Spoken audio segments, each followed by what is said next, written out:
Crowdsourcing is not new. Even the crowdsourcing for innovation is not new.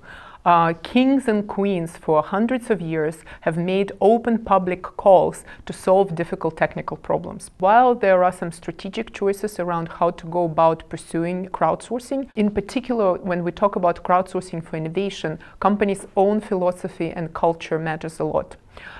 Companies that we consider to be innovative, such as computer companies, design companies, they typically have a pretty strong philosophy and a set of beliefs about where novel insights are going to come from. If you think about such companies, you would quickly see that they have very different notions of where brilliance sort of comes from. You might have heard of a site called Dell Idea Storm.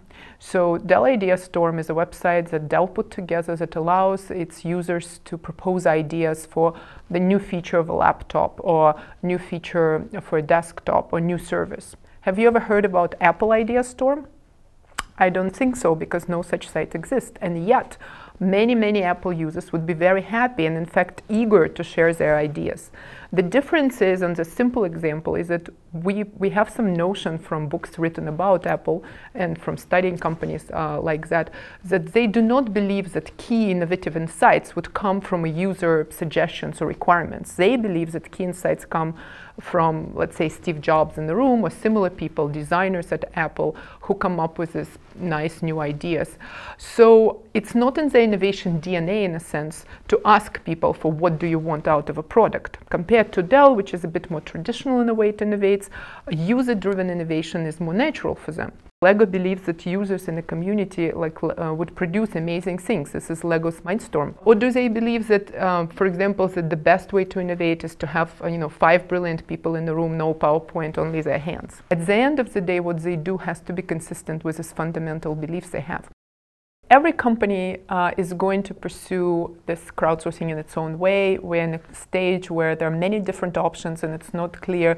Every company is going to make its own sense out of it in light of what the beliefs are regarding innovation.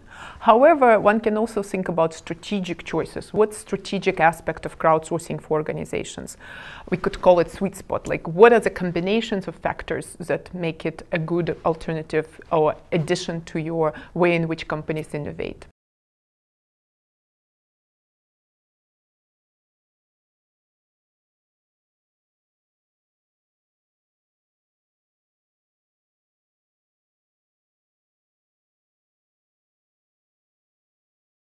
When you think about it to organizations, I suggest they kind of start with a list. The first question is, the whole idea of crowdsourcing for innovation is that there is somebody out there, the crowd, that has relevant knowledge. So that's the first question to ask. Do companies see this somebody out there as a crowd of either experts or users who has the relevant knowledge for the problems that they're trying to solve?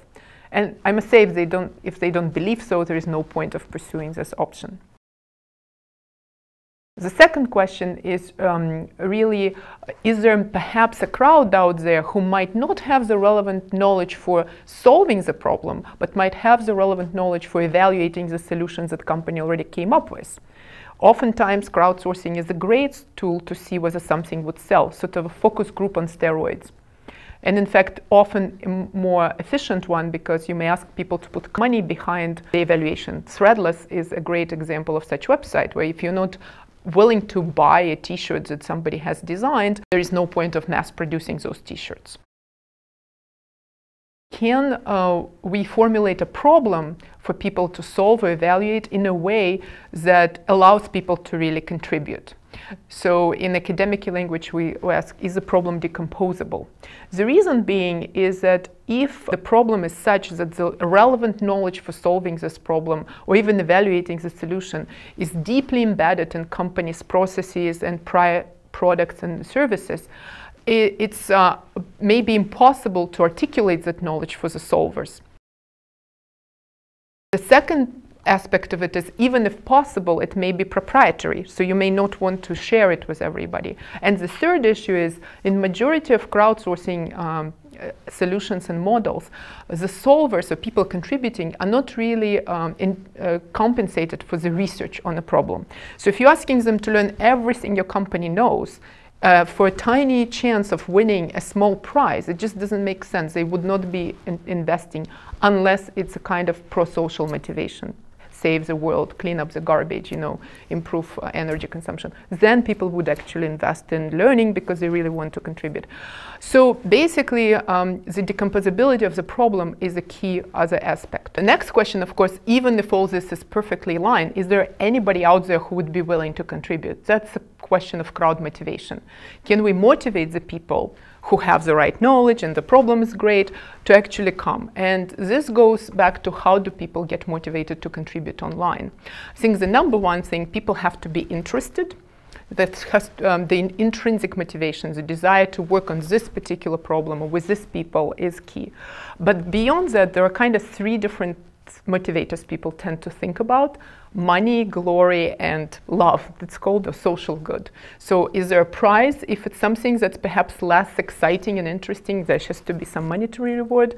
Is there something where if you win, you'll be world famous, solving an open-ended problem of how to, cure diabetes or predict a solar storm? Even if the money is not that big, people want this glory. And then, of course, there's many very successful platforms, like, for example, OpenIDO.com and many XPRIZE, where people get motivated by the social good that they can do. So the love factor. Or Wikipedia is another one where people want to create this great resource for everybody to access knowledge. The fifth part of it is, can we protect proprietary results, or can we protect the problem itself? Because some of the intellectual property is embedded in the problem formulation. In fact, people rumor that there are scouts out there for R&D type of open innovation sites looking for whether somebody is revealing interesting proprietary problems.